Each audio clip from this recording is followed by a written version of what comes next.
A Motgomery Ward Sea King, the engine that got Carl Kieckhaver into the business. These were engines that were returned from the factory, or returned from Montgomery Ward, returned by customers that didn't run. And Carl Kieckhaver basically did a couple of things to them that I'm aware of.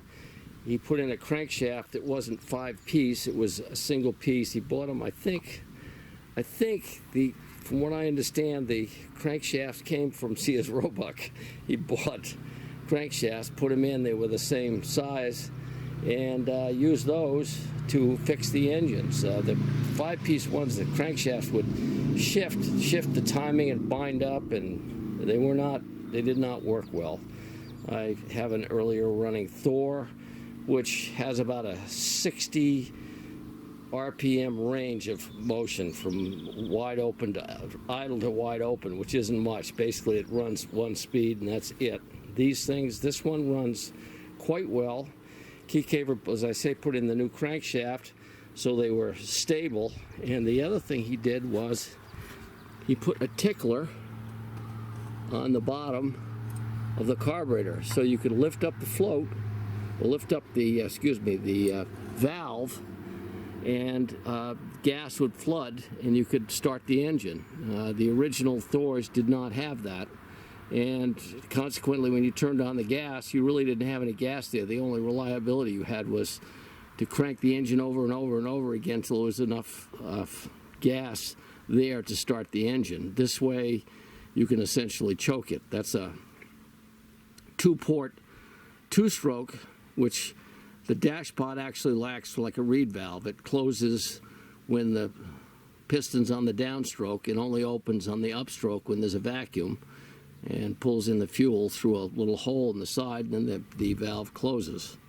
So this has the Thor type lower unit, and it has a mechanical water pump. The original Thor had a centrifugal impeller that did not cool well.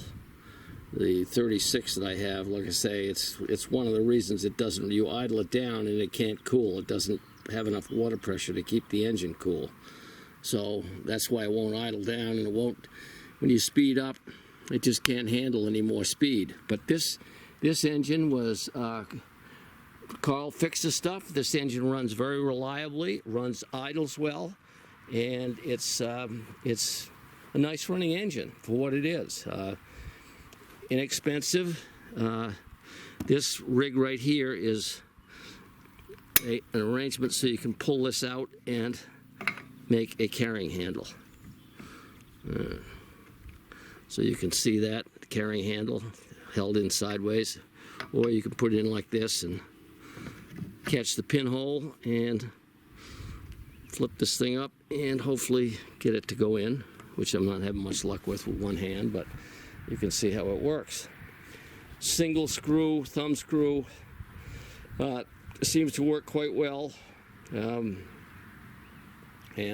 the tank is steel, so it does rust, but this has been fine. And the decals have been colored in. That's what they looked like. You can see the shadow of them. They had a red letter C with black shadow and a red band running around the side and across the top, and not much of it left.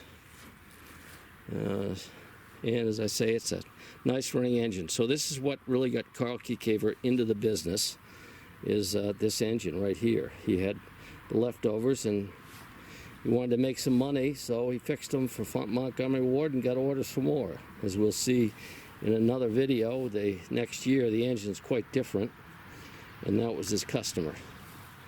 It's mounted on a Old Town square stern. Good running boat, 14-footer.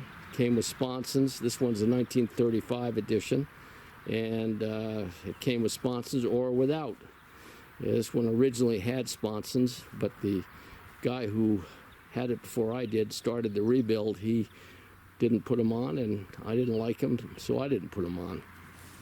but it's a nice running boat. We had 3 adults in it, and with this engine, it went along pretty good, 4 or 5 miles an hour. I was very pleased with the performance, and it did idle down. I'm sure with time and effort, it would run even better. Okay.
All right. Well, we got it